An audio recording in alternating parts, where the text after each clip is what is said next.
Good evening and salutations, my GH fans. Let's start with Carly for a minute because Carly, this episode, she kind of vexed me a little bit. And this is after, she decided to be the cock-blocking woman that she was and interrupt Jason, during his time with Britt. And, Jason was like, yo, is this time sensitive or not? Like, what's going on? And she's like, yeah, it is. So Britt was like, before she left, she was like, listen, if there's stuff that, you can't talk about in front of me, just say that. Okay, don't sit there and try to go around my back or try to talk like I'm not in the room. And she walked off, and Carly gave her that kind of hiss look, So through the majority of this episode, Jason is pretty much trying to, I don't know, I guess Carly's just feeling insecure because there's another woman, and the fact of the matter is, it just came across as so parasitic, And halfway in it, she's there saying like, oh, you're allowed to have your own life and, your own romance. But yet you're sitting there asking Jason, so what do y'all have? I mean, are y'all a thing? Are y'all not a thing? Like, what's going on? Why can't you not tell me? Like, sweetheart, what he does with his time is his damn business. There's something that's just... There's something that's just weird about their relationship at times. There's times where it could be a very beautiful thing where you look at that dynamic and you always want a Jason in your life or a Carly in your life. Somebody who's going to have your back no matter what. No questions. They're always going to have your back, right or wrong. That type of friendship, and I cannot stress this enough, is rare as hell. And it can be a very beautiful thing. But at the same time, the fact that she was offended by the fact that, Jason couldn't give her more detail about, their relationship, and, she's talking about we're a team, this, that, and the third, we're a team, yada, yada, yada, we're a team. And I'm like, sweetheart, he never sat there and said that y'all weren't a team.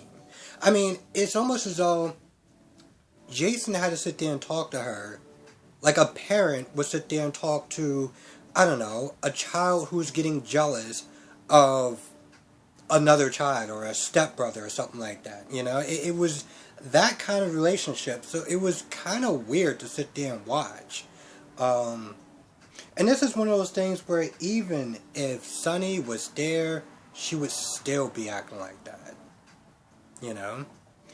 There's a lot of people that do not like Carly. There's a lot of people that love Carly. I mean, I'm one of those people that really do like Carly. But I understand the flaws in this woman. And then there's just times where it's just like, alright, you taking this whole, whatever this is, way too damn far.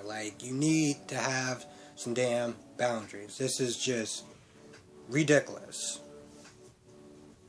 So let's talk about Nina for a minute. My favorite subject. So Nina is visiting Nell's gravesite, and she runs into Michael. She's all happy that she's spending some time with Wiley and everything like that. And, Michael's like, listen, that's all good and great.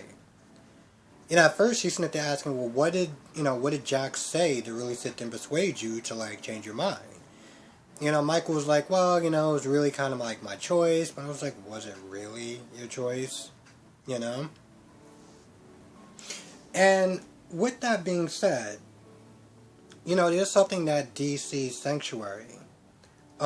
Soap Sanctuary said about just how out of character it was for Jack to sit there and blackmail Michael, considering that they're practically family. It just seems so out of place, even for him. And I know some people don't like Jax and whatever, and he's done his dirt, But this just seems very... This doesn't seem like him. If I'm going to be honest, it really doesn't seem like him.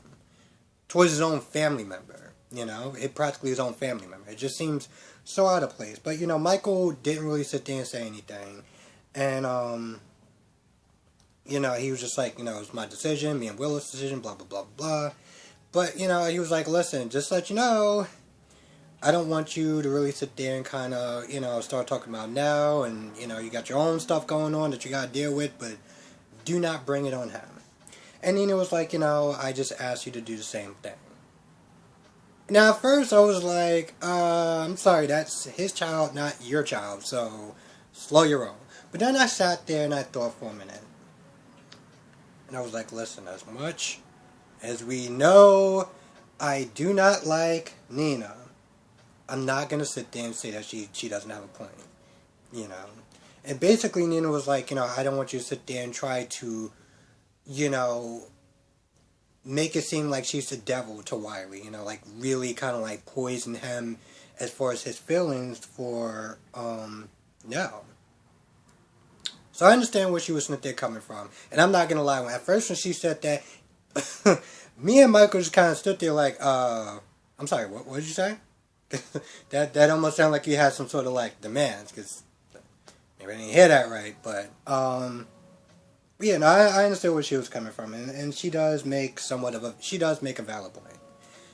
The problem with her point is that, at the end of the day, Michael could sit there and try to sugarcoat all the stuff that Nell did, and at the end of the day, it was still all bad. So he's not doing Wiley any favors by lying to her. By lying to him about who Nell was, and she was a terrible, terrible person. Point blank, period. And yeah, she had a terrible upbringing, and she did the stuff that she did, you know, because of the stuff that she went through. But let's be honest, everyone at one point, you know, a lot of people have had like terrible upbringings, and they didn't all turn out like her. You know, at the end of the day, it's a choice. So what, you know, Nina was sitting there saying about that was like, I understand where you're coming from, but let's be real here. I get where she was coming from. That's the point of it. So with that being said, Michael left, and then Nina was sitting there talking about how much fun she was having with Wiley and everything like that, and great times. Then reality hit her like a brick, to some extent. She realized that once that truth comes out, she's done. Her time with Wiley is done. Pretty much, she is going to be the town pariah.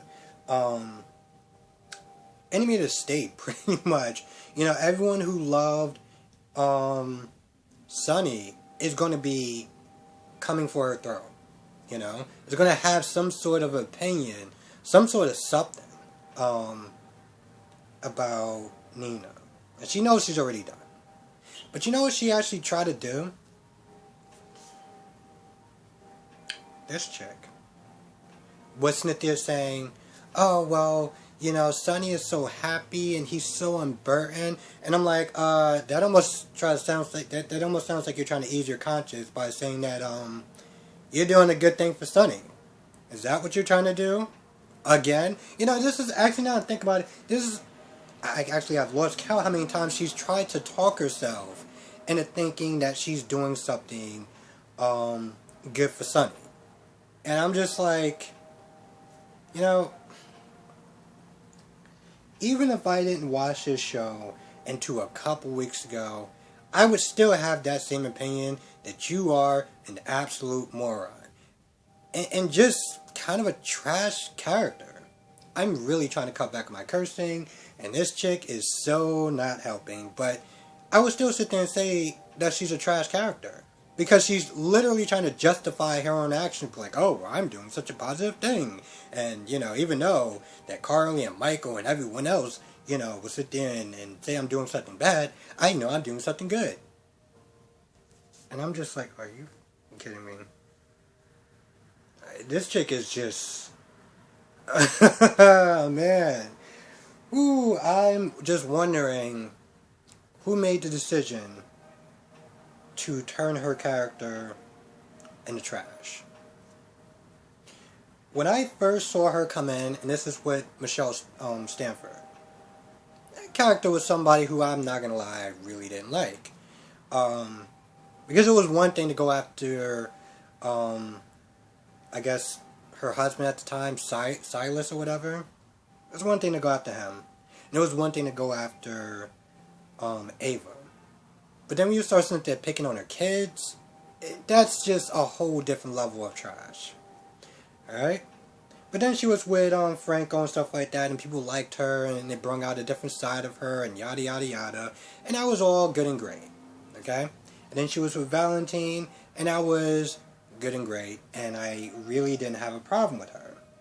I actually tried to put the whole her messing with Ava's child not aside, but be like, alright, everyone kind of screws up a little bit. Let me just kind of, But then the whole Willow Tate thing happened, and it was just like, yep, you are officially trash. But yeah, I don't really know about this, just, oh man. Now let's talk about Molly, TJ, and, that POS of a woman, Judge Carson.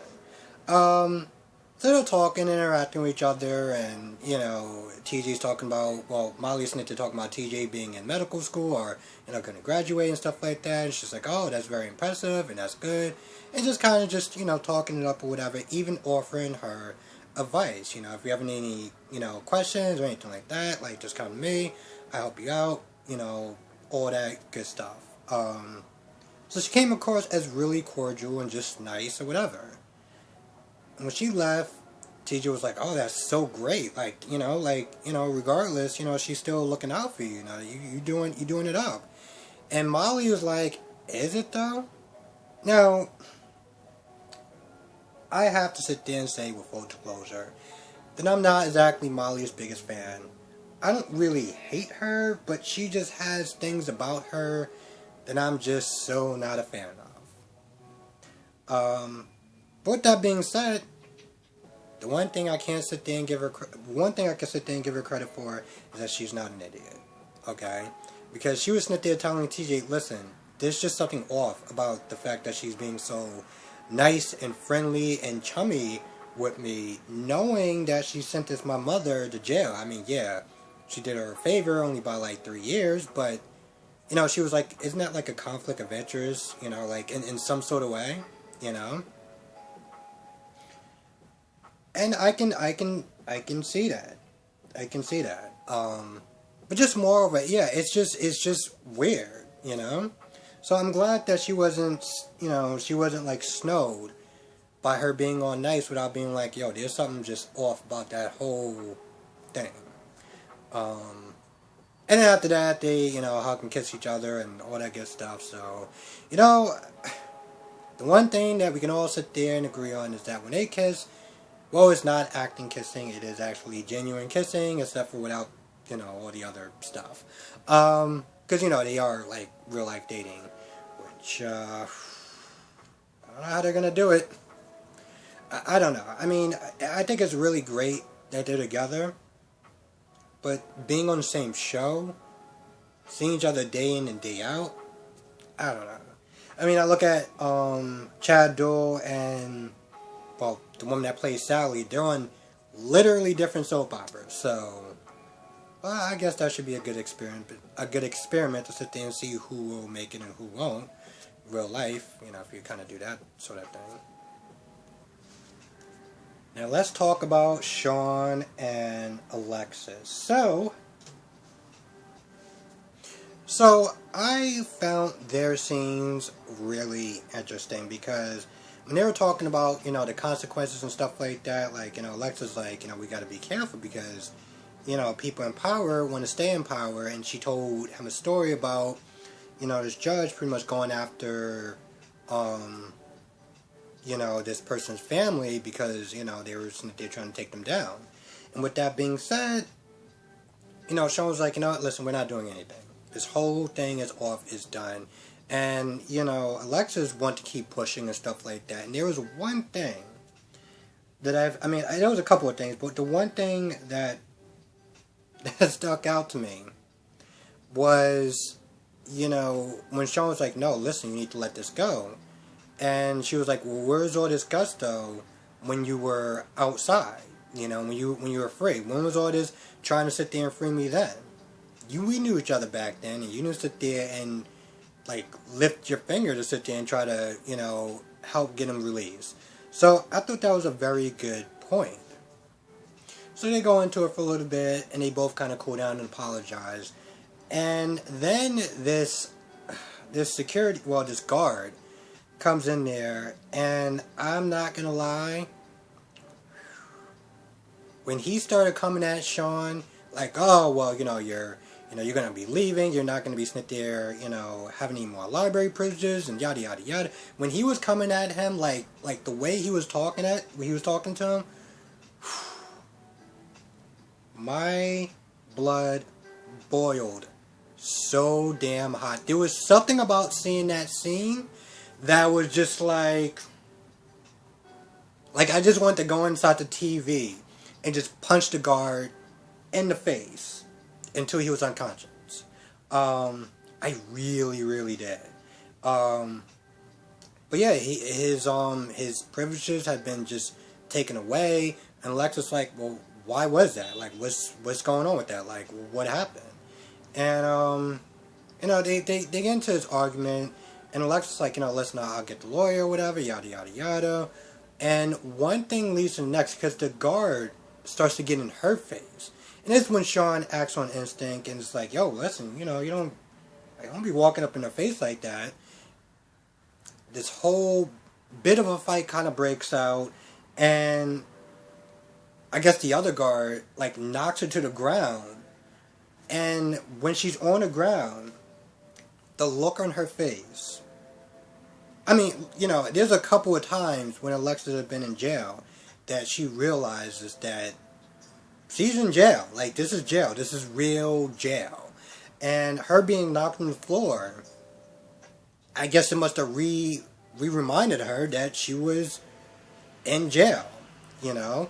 So they pick up Alexis, they, you know, cart off Sean, and then they're like, you know, Alexis, you're going to be in solitary. So they have the female guard, you know, just like pushing her or whatever, and, you know, I guess, you know, sending her off to solitary. And just the look on her face is just like, you know, a look of terror and a look of dread, because, you know, for a good minute, you know, everything was going, you know, peachy clean and, you know, just cozy or whatever, her just working in the library and chilling and whatever.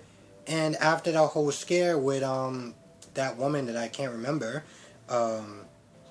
you know, for the most part, she was, you know, like, kind of chilling. But once again, she had to sit there and be reminded that, well, she's in jail. So, yeah. Now,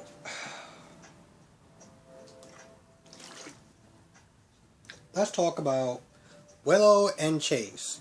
So, Willow walks in there, and she's like, what's happening? What's going on? And Chase is like, you know, I can't feel my legs. You know, like, I'm practically saying, like, I can't walk or whatever. And once he was like, I can't feel my legs, she was like, well, what does that mean? What does that mean? I felt like for a good 2 minutes, a woman with a teaching degree came across as the dumbest person in this episode. The questions she was sitting there asking, these weren't, like, it's not like when Finn was sitting there giving her, you know, like, answers or anything like that. He wasn't using, like, big words or, you know, crazy medical terms or anything like that. He was basically sitting there saying that, you know, his, you know, his legs or whatever has atrophied or whatever, like, you know, for a while, and I guess there was some nerve damage and stuff like that. And she was like, well, what's going on? What happened? What does that mean? Just the questions that she was sitting there asking, it was like, yo, is this chick serious? Like, really? I'm sitting there looking at Chase like, yo, you married her. Just remember that. You married her. And she was a school teacher. And someone hired her. Just seriously, for a good 2 minutes, I was just like, yo, especially when she walked in there, he was like, I can't feel my legs. And he was like, what does that mean? Now, I'm not going to lie. There was a part when he was like, I can't feel my legs or whatever, where he literally started moving his leg around to adjust himself. And I was just like, could have swore this man said that he can't feel his legs. He can't, stuff going with his legs while he is literally moving his goddamn leg to sit there and adjust himself in probably that uncomfortable bed. I just found that so funny. But when Finn left, they talked, and listen, all this scene really was Chase giving Willow another guilt trip. I'm gonna sit there and walk for you. I'm gonna do it just for you. And halfway through, Willow was like, you should probably do it for yourself also. I'm just saying. I mean, that's cool. It's cool you want to do it for me and all that good stuff. But you should probably also do it for yourself. Like, maybe you can do that. Could you do that too? But with that being said, we all knew what was gonna happen in the scene. We all knew that Willow was not going to sit there and tell Chase, hey, by the way, just to let you know, we're not a thing anymore and I want to be with Michael. We all knew that was going to happen. And it went like clockwork. Like clockwork. And then when Finn came back, I think Willow could not get out that room fast enough. She gets out the room, starts breathing, it looks like she's crying. And, Michael, I don't know if he had a board meeting or something, but he came to the hospital. He sees Willow, they hug, and, at this point, Willow was like, well, how could I tell him that? How could I sit there and tell him? Halfway through it, I think Willow was like, well, this isn't, Chase or Finn, somebody was like, it's not, it may not be permanent or whatever. But, she was like, well, what was I going to do? I couldn't sit there and tell him right then and there. I mean, I'm his reason for him wanting to walk. Maybe his reason should be the fact that he wants to walk. Maybe that should just be a reason too. Because at this point, Michael just stands there with his mouth open like, I just, at this point now is getting to a point where I'm just like, bro, so we're just going to keep this up, right? We're just going to just string this all along, right? Like, first, he's dying. Okay, cool, I get that. But now, okay, his legs may or may not work. But he's alive, right? So you can sit there and tell him, right? So why don't you do that? Why don't you sit there and tell him? As I'm sitting there saying this, I'm sitting there thinking, show called Days. Kate is pretending to be blind. And I should probably have that same energy to sit there and tell Jake, just tell her already. Stop stringing this chick along. But whatever. Whatever. Oh, and Monica's back. She's going to be new chief of staff. And when Britt gets in there, because Liz and Terry were sitting there talking. And, there's this awkward scene between Liz and Finn. And, Terry's like, so what's going on with you between you two? And she's like, oh, it's nothing, it's whatever, we just got caught in the moment, and yada, yada, yada. And, we all know what's going to wind up happening. We all know what's going to wind up happening, and I think I've said this yesterday, so I'm just not even going to bother to really repeat myself, unless it starts to get more serious, but then I'll just talk about it.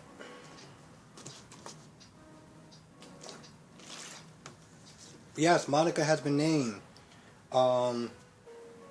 head of the board, like she's taking Cyrus's place. And, they have a meeting and everything like that. They're all excited. You have pretty much everyone there. You have Portia. I was about to say you have Jordan. No, but you have Laura. You have pretty much everyone there. So after, the celebratory speech and everything like that is over and everyone has left the room, Britt is just like, alright, so I'm going to be fired, right? I mean, because let's be honest, I was sitting there, firing people and letting people go and placing people in other positions that they probably didn't want to be in. So I'm gonna be gone, right? Like payback's a bitch, pretty much. And Monica's like, listen, I haven't made any decisions yet. And whatever the decisions are gonna be, they're not gonna be personal, you know. But then Terry is like, all right, I want to sit there and run for chief of staff. I want to sit there and throw my ring in the hat. Throw my hat in the ring. Jesus Christ. Throw my hat in the ring.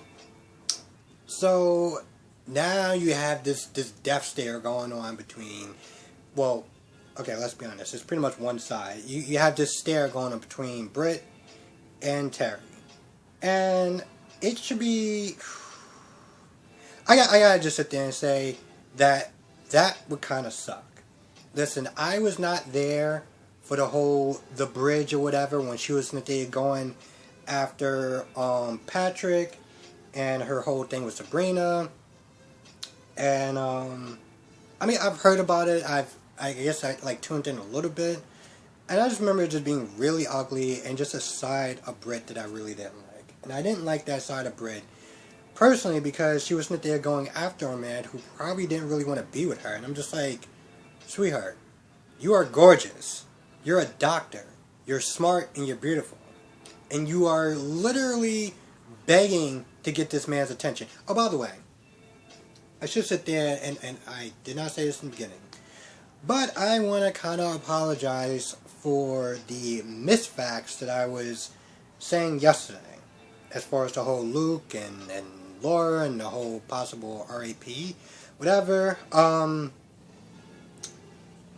didn't, I've read it from like an article. I think I've heard it from someone or whatever. I think I was reading something somewhere on Google. But the point is, I didn't actually have my facts straight. And I should have probably had more of my facts straight before I decided to just come out and start spouting off a whole bunch of stuff that I was not really too privy to. And I think that conversation was just more about like forgiveness and how does people forgive certain things. But yes, I did misspoke on the whole Luke and Laura and everything like that. So I apologize for that. But yeah. What the hell was I sitting there talking about now? Oh, that's what I was sitting there talking about. So yeah, I wasn't there for the whole bad bridge thing or whatever.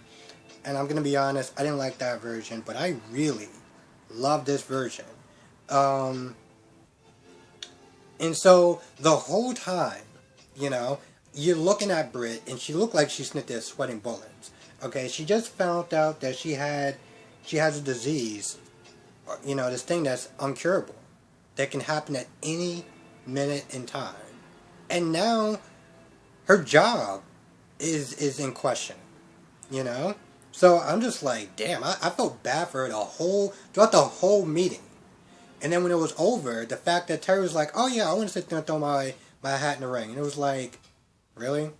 Really? I thought you was kind of happy with the position that you're in. You can't just like stay there and just like give it to her? But I mean, to be fair, they don't really know, so it's like, alright, whatever. And you know what? Now I'm sitting there thinking about this. I hope that they actually do give Terry something to do. More something to do. Because a lot of times, if she's not sitting there calling her friend Biz, because that's a thing, doesn't really do much of anything. Like, she's just kind of there. And I need her to be a character to, like, get into some stuff, get into some romance, get into some suspense, danger, or something. And by the way, yeah, the warehouse blew up. A warehouse by the docks blew up. I almost forgot about that. But, yeah, I need her to actually do something because, every now and then, you'll see her in the opening credits. So I'm like, okay, cool. So she's going to be a character. Let's get her into something. You know what I'm saying? Let's have her do something. So since she's going to be running for chief of staff, hopefully she's going to be like more active, just like doing stuff. And be something more than just, somebody for Liz to sit there and talk to. And with that being said, reading something. One of my notes to see if I missed anything. But as always, I still feel like I missed something. Even in 29 minutes, oh my goodness, I am so sorry for keeping people this long, but I just had clearly so much to say. So with that being said, I'm gonna go. I want to thank everyone for watching. Be safe, and also again give my guy DC Soap Sanctuary follow. You know, watch some of his videos. Not trying to take away from my views, but you know, the dude is actually pretty good. He's, you know, very knowledgeable. I have to sit there and say very knowledgeable, very funny. You know, he has this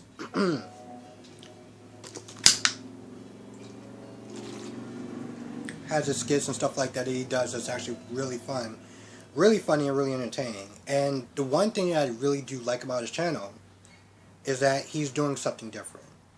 You know, you look at the soap opera community, I know I'm just talking, just going on and on and on. You look at the soap opera community as far as like reviews and stuff like that, and each person, what I like is that they give their own different spin on, you know, what's going on with these shows.